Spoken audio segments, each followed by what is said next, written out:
Hey everybody, it's Candy, aka Brown Eyed Girl 69. How y'all doing today? Well, I got up about 9:45 this morning. I really wanted to go out and DoorDash today, but currently it is 56 degrees outside, and we have very windy conditions. I think our wind is blowing somewhere between 40 and 50 miles per hour. Wind gusts, and it's just consistently windy out. I mean, my hair, look at it. And I was out in this. I had to go pick up my youngest granddaughter, bring her back here. Mom and brother met us here, and she picked up some laundry that I'd already got completed from working on last night. And then she was going to drop the two kids in laundry off to Dad, and then go back and get in line to go get Everly. So I had to go outside for that, and yeah, it's windy. So yeah, I don't really feel like having to deal with the wind, fight the wind, driving, and then fight the wind when I'm getting out of the car to go to the people's house, etc., etc. So yeah, I'm just not going to dash today. I'll dash tomorrow probably all day. Try to all day anyway. Get online when I'm ready. Get on and see how many I can attempt to get done here in town. And if not, then maybe I'll try to go to Norman and see how it goes up there.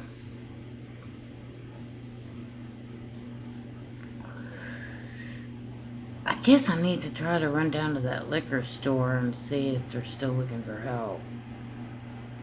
And see exactly if it's a job that I'd even be able to do, as far as, you know, if they'd be willing to work with my hours at my other job. If they'd be willing to, because it says 30 to 40 hours, but hey, if they're willing to give me like 3 8-hour days, that's 24 hours. And if I work my other job, if I can get my other manager to give me 2 8-hour days in 2 days, you know, give me 16 hours in 2 days, then it could definitely be worked out to where I have a full-time job. I could say bye-bye DoorDash. But no, I was just sitting here. The reason why I decided to make a video is I sit here, you know, I am so glad I don't watch TV anymore, and I'm so glad I'm starting to see through all the lies. I mean, like this person says, Iran vows to strike tourist hotels that says 5-star resorts are a legitimate target. This person. Iran shoots down fighter jet from UAE UBS. Locks real estate investment funds. No withdrawals up to 3 years.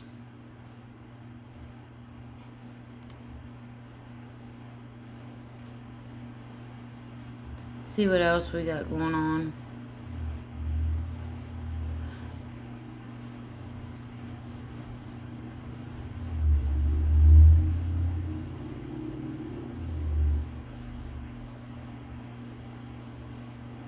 But yeah, there's just a lot of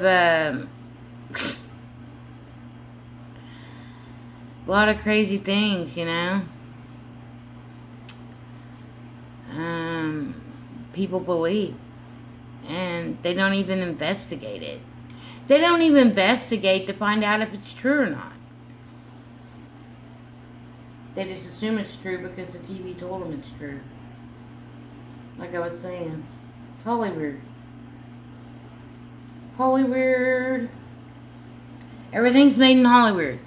Ever seen the Wag the Dog movie? Yeah, they created a movie about war in a Hollywood studio. Stanley Kubrick came out and admitted that the moon landing was filmed in a studio.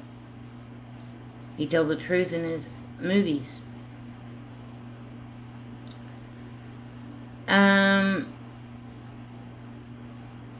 Hollywood and the American media are owned by the Zionists, by the Jews. Israel. Israel might be a little country, but they have really big influence. And that's why everybody supposedly bows down to them. Not everybody bows down to them. They're not God's chosen people. They're the bankers. That's the bloodline of the bankers that's running the place. The Zionists. All this is a game to them. You know? People think that there's actual countries opposing war against each other. No, they're all together in on it. It's all, well, the only ones that are in on it are the ones that uphold to the Rothschild central banking agenda. The countries that don't have a Rothschild central banking agenda are the countries that we attack, that America attacks. Iran don't have one. I don't think Cuba does. Venezuela didn't at one time. North Korea. Libya didn't have it, but, you know, they said Gaddafi was crazy. Iraq,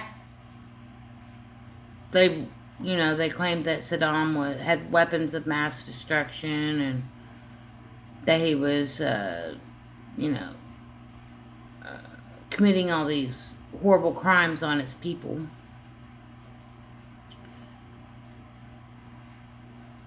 That was just excuses so we could go and invade their country and force them into a Rothschild central banking system.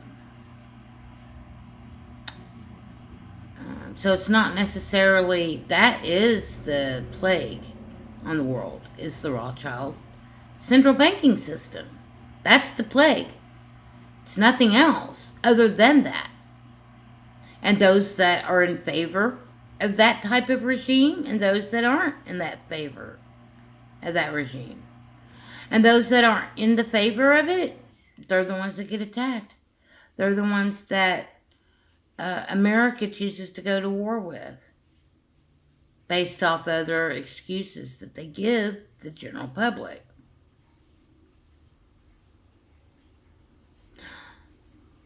I'm not going to say that the war is completely fake, but a lot of it is fake. And everything that they talk about concerning the wars, it's all lies.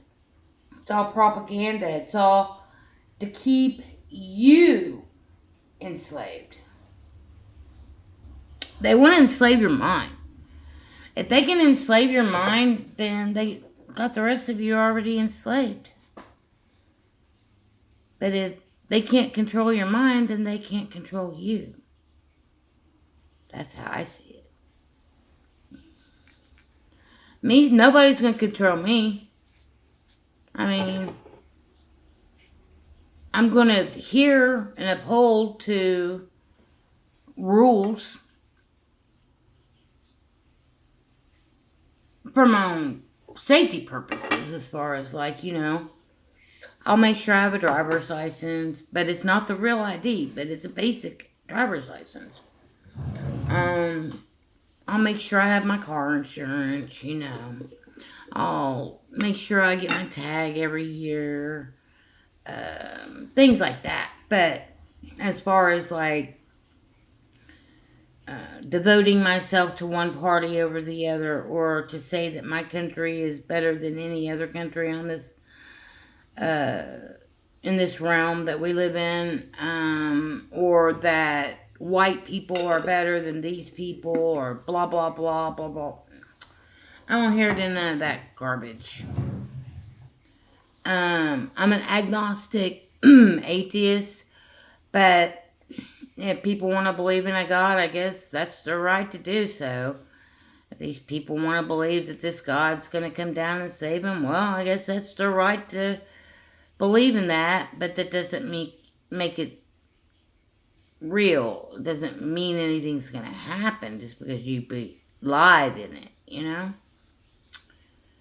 So I say most of these people that are posting these types of videos are posting it because they believe it's happening. You know? They're too concerned with what's going on in the world outside of themselves.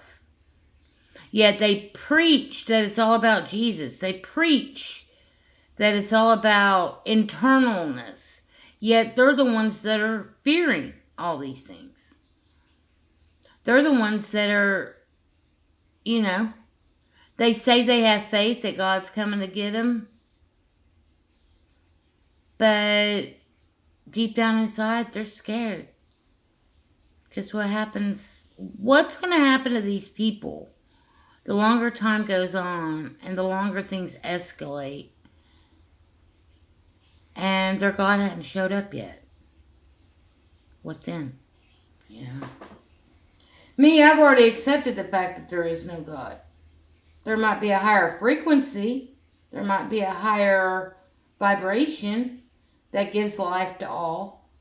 But it's not some God out there in some city called heaven somewhere waiting for the good people to die so he can greet them into his kingdom. It's bullcrap. It's all bullcrap. Because if there was a God that allowed suffering and all these horrible things to happen here on planet Earth, why would anybody want to worship that kind of God? To me, that kind of God is a sadistic, narcissistic, tyrannical being. And there are people out there that try to justify that God would have the right to come down here and annihilate us all. And it's like, man, you people are so far out there. Y'all don't even know what you believe, why you believe it. You just believe it because you were told to believe it. And you don't question anything. You just go along to get along. It's really sad. I guess the more that I sit here by myself, and the more that I think on things, and the more that I question things, the more I realize I am grateful for being who I am. I am so grateful that I am not under the mind control that I was used to be under all those years ago. I am so grateful that I came out of religion. I'm so grateful that I learned what our government is doing to us, and all the agendas at play. I've gone down many, many, many rabbit holes. Many rabbit holes.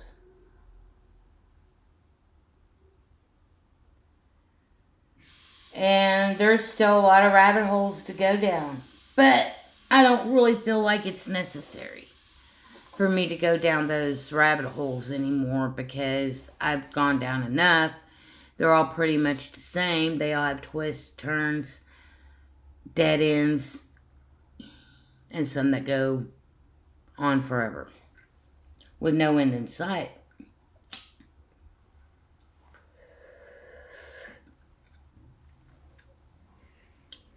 I really wish I could meet some other like-minded folks in my area to talk to about things like this, you know, to bounce my ideas off of. Like, my daughter, she's awake to a certain extent, but she's not completely 100% awake. She still has a lot of learning to do. She still has a lot of understanding to come to, you know. I tried to explain things to her the way I would see it, the way I see it. So she can try to see it. But I think there's this part of her that's still fearful of the unknown, you know. Me, I don't really have a fear of the unknown anymore because I've gone through the unknown and lived and survived to tell about it. When I was homeless, I didn't know where I was going to sleep that night. Hell, I didn't even know if I was going to be in the same town a day or two later from where I was, you know? I took life one day at a time, one step at a time. And I went through a lot of unknowns. But like I said, I lived, survived, and am here to tell about it, you know? Anyway. Peace, love, hugs, nugs.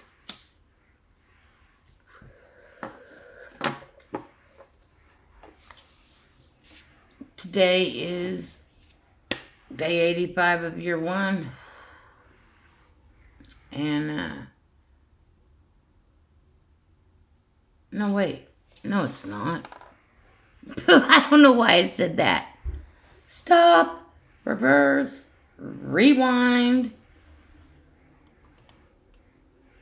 Hang on.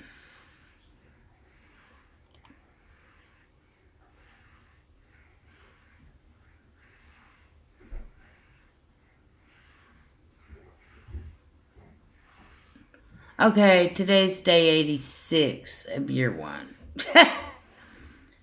I've done so much in the last couple of days that I think I forgot what day it was. For a minute there, I thought I was on Saturday instead of Friday. I don't know why. But yeah, today's day 86 of year 1, and this is Candy, a.k.a. Brown Eyed Girl 69, and I'm signing out. Until the next time.